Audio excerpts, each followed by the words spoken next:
Assalamualaikum warahmatullahi wabarakatuh. Alhamdulillahi rabbil alamin.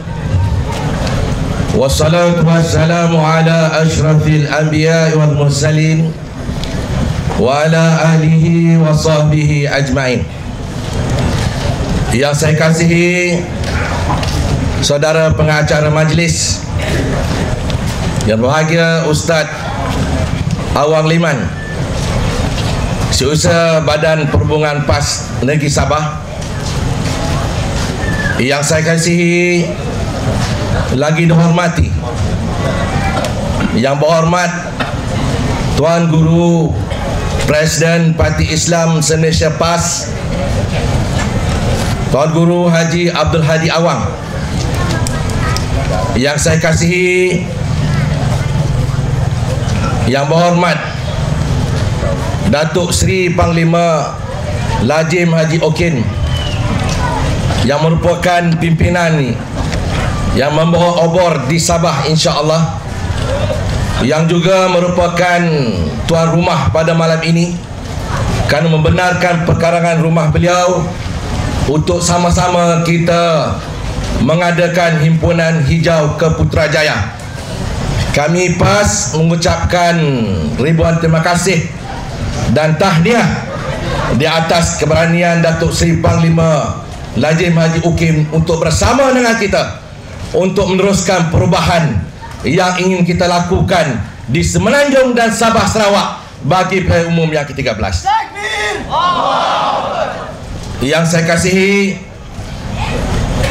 yang berhormat Nik Amar Nik Lah, yang merupakan wakil kepada Mursyidul Am, yang juga merupakan Exco Kerajaan Negeri Kelantan. Yang saya hormati rakan saya Dr. Hatta Ramli, pengarah pilihan PAS Pusat, orang penting untuk merangka strategi pilihan umum yang akan datang ini.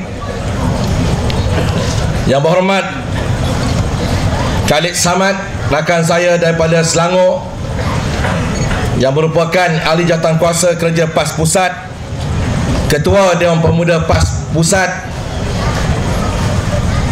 dan seluruh pimpinan PAS, khususnya Putrajaya dan ahli Badan Perhubungan PAS Negeri Sabah yang berjaya mengadakan himpunan ini, dan rakan kita daripada Pakatan Rakyat Parti Keadilan Saudara Ansari, dan seluruh pimpinan, ketua-ketua dan hadirin dan hadirat yang saya hormati sekalian. Alhamdulillah, syukur kepada Allah Subhanahu wa taala kerana malam ini kita bertemu di perkarangan ini. Sebelum ini ribuan juga yang hadir untuk sama-sama meraihkan kehadiran Datuk Seri Panglima Lajim Haji Okin untuk buat perubahan di Sabah, tuan-tuan. Kita, khususnya Pakatan Rakyat, sememangnya kali ini merupakan kali yang terbaik kerana angin perubahan ini berlaku di seluruh negara. Satu ketika dulu negeri saya ialah Negeri Sembilan. Kalau Tuan Haji Mat Sabu sebut, kalau datang di Negeri Sembilan tahun 70-an, 80-an, dia kata yang hadir penceramah hebat-hebat yang untuk beri ceramah, yang pendengarnya hanya 3 orang. Tapi kali ini, tuan-tuan, kita lihat pada pilihan umum yang lepas, Negeri Sembilan telah berubah banyak. Kita mampu untuk menafikan 2/3. Malahan kita hanya kekurangan 4 kerusi untuk tawan Negeri Sembilan. Dan saya kira Sabah boleh berubah, dan saya yakin Sabah mampu buat untuk kali ini, kerana Sabah pernah melakukannya beberapa kali. Bermula dengan USNO, kemudian berjaya mengambil alih, kemudian PBS, sekarang Barisan Nasional. Dan saya sempat melihat senario politik Sabah, sekitar 12 tahun berlaku perubahan. Maknanya kali ini rakyat Sabah akan menghukum pemimpin yang pandai buat janji. Saya sama-sama dengan tuan-tuan merayakan hari kemerdekaan di sini. Saya berada di sini pada 30 Ogos. Dan saya turun padang seluruh tempat. Saya turun ke Ranau, saya turun ke Beaufort, saya turun ke Sipitang, Western, dan suruh turun di Putatan, dan banyak tempat yang saya telah lawati. Termasuk 2010 dulu, saya bersama dengan Mazlan Aliman, kita telah mengadakan ekspedisi bermula daripada Sandakan. Kita turun ke kawasan Kinabatangan, kita turun ke Kalabakan, kita sampai ke Lahad Datu, dan selepas itu ke Tawau. Kita berceramah pada malam itu. Boleh katakan ribuan penduduk, khususnya orang Iban, turut semua pada malam itu dengan isu rampasan tanah. Dan seterusnya kami sampai ke Kota Kinabalu selepas kita singgah di Keningau. Hasil daripada rombongan dan hasil daripada lawatan, saya selalu pengurusi lajnah alam sekitar, dan lawatan sebelumnya, saya melihat Sabah ini masih di tahap yang amat menyedihkan. Sumber utama kehidupan hari ini tidak mampu disediakan oleh UMNO Barisan Nasional. Betul atau tidak? Walaupun Sabah, walaupun negara kita telah merdeka 55 tahun, walaupun UMNO yang mengatakan madamik dada, sekiranya Selangor diserahkan kepada UMNO Barisan Nasional, dia kata masalah air di Selangor akan diselesaikan, masalah air di Kelantan akan diselesaikan.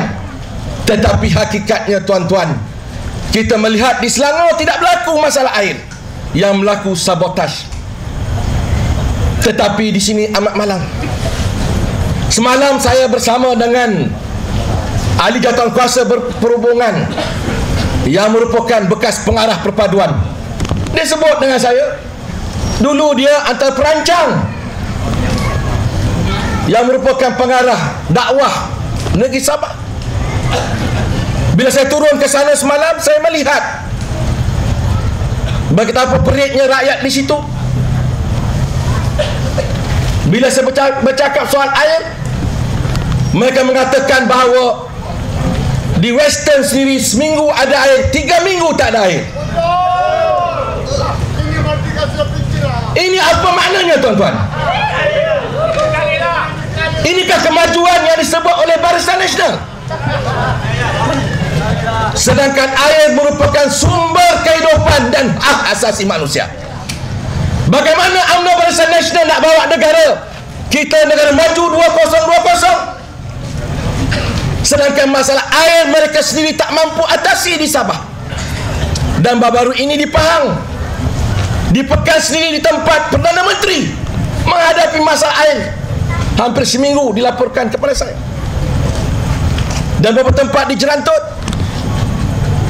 Isu air ini bukan isu negeri sebenarnya, tetapi isu air ini ialah isu tanggungjawab pemimpin. Dan diiktiraf oleh PBB, rakyat mesti memperoleh air yang bersih, kerana ianya merupakan hak asasi manusia. Kalau air mereka tak dapat selesaikan, bagaimana mereka nak selesaikan masalah rakyat di Sabah? Betul atau tidak? Sedangkan Sabah ini negeri yang besar, yang saya kira perjalanannya kadang-kadang memakan masa lebih sehari. Tetapi amat malang, walaupun Sabah ini negerinya kaya, hasil buminya banyak, banaknya banyak, dan hatta memiliki hasil daripada petroleum, tetapi negerinya masih ketinggalan. Yang lebih menyedihkan, bagaimana di Sabah ini disebut oleh Datuk Seri Lajim tidak ada langsung highway di Sabah, jalan yang kecil. Dan sepanjang perjalanan saya bersia-sia melihat masalah rakyat di sini, saya akan menghadapi masalah kesesakan kerana kesibukan jalan raya, kerana bilangan kereta yang banyak, tetapi kualiti jalan rayanya teruk, tuan-tuan. Adakah inilah dikatakan kerajaan gemilang dan terbilang?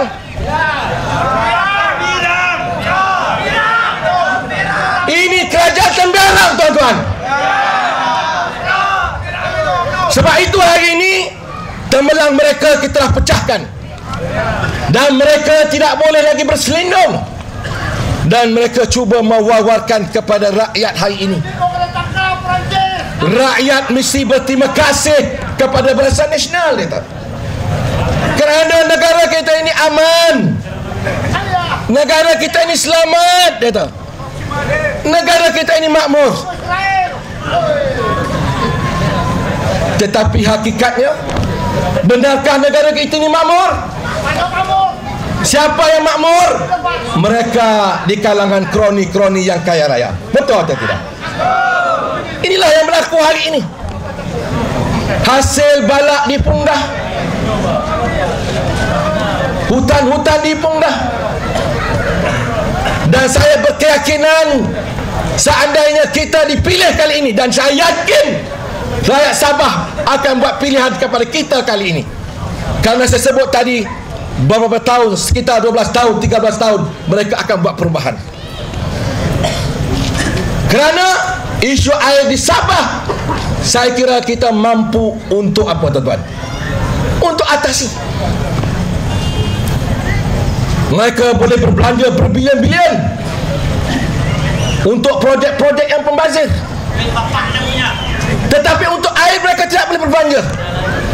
Sedangkan sumber air di Sabah ini terlalu banyak. Kawasan yang masih hijau.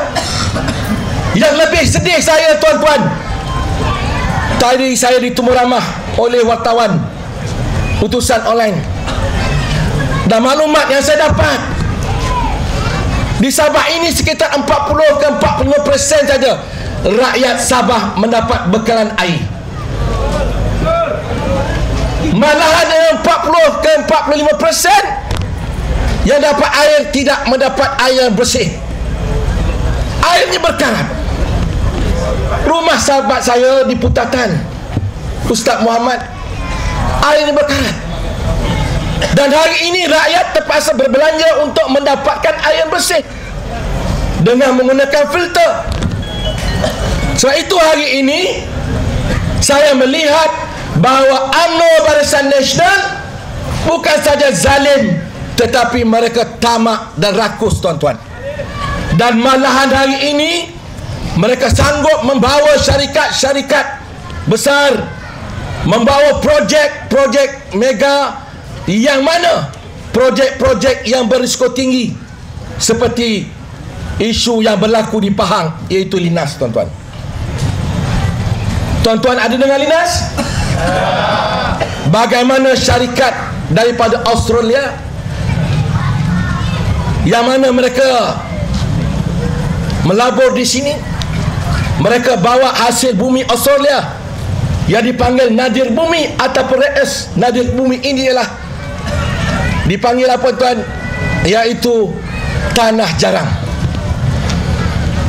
Yang mana kerajaan Australia menyebut bahawa mereka tak mau proses di Australia, maka mereka nak proses di Malaysia, kerana kerajaan Australia nak mengekalkan alam sekitar Australia.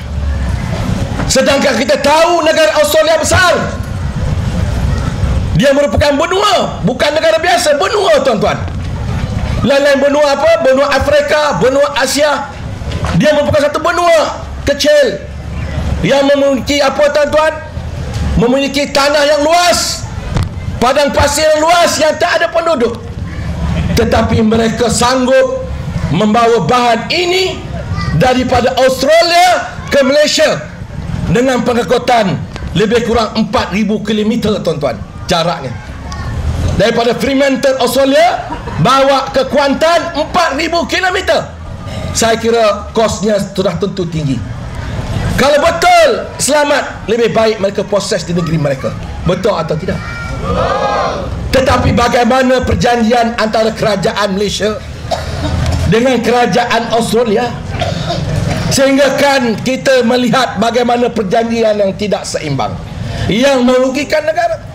Walaupun data maklumat yang kita terima daripada apa tuan-tuan, daripada Lina sendiri yang mengatakan bahawa syarikat ini memperolehi pendapatan 8 bilion setahun tuan-tuan. Bukan sedikit. Tetapi kerajaan Malaysia boleh mengecualikan cukai selama 12 tahun. Sebab apa tu? Ini ada isu penyelewenggan, ada isu rasuah, malahan juga ada isu-isu lain dari segi kesihatan, di mana bahan sisanya mengandung radioaktif sehingga kan hari ini kerajaan tidak boleh menentukan di mana nak disimpan tuan-tuan. Inilah kerajaan Malaysia, kerajaan yang rakus, kerajaan yang dikata rakyat dahulukan tuan-tuan.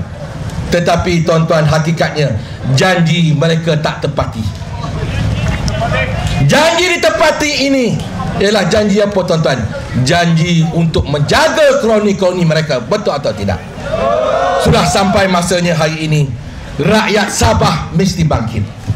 Saya tak mau bicara ada soal alam sekitar yang lain, tetapi hakikatnya amat menyedihkan hari ini di Beaufort ini sendiri banjir berlaku bila-bila masa kerana tidak ada peparitan tuan-tuan.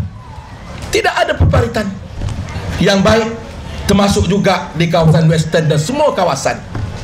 Mereka kata kawasan ini rendah, senang banjir. Tetapi tuan-tuan kena ingat, kawan-kawan saya hari itu, timbalan pengurusi saya pergi ke Belanda, melihat negeri Belanda, sebuah negeri di bawah paras air, di bawah paras air laut tuan-tuan, paras laut. Tetapi negeri itu tak banjir sebab memiliki peparitan yang baik. Sebab itu untuk selesaikan isu air, selesaikan isu peparitan, selesaikan infrastruktur, selesaikan mereka yang tamak yang ambil hasil negeri ini, maka kita mesti bersama dengan Pakatan Rakyat.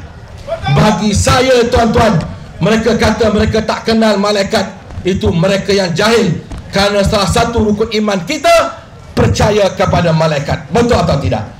Jadi tuan-tuan, jangan pilih pemimpin Barisan Nasional kerana mereka memahami dan mereka jugalah yang menyebabkan hari ini derita rakyat berterusan. Pastikan kali ini kita bebas daripada cengkaman UMNO Barisan Nasional. Dalam arti kata, kita berani untuk buat perubahan untuk kemerdekaan rakyat. Rakyat menjadi tuan kepada negara ini. Sekian, wabillahi taufiq wa hidayah. Assalamualaikum warahmatullahi wabarakatuh.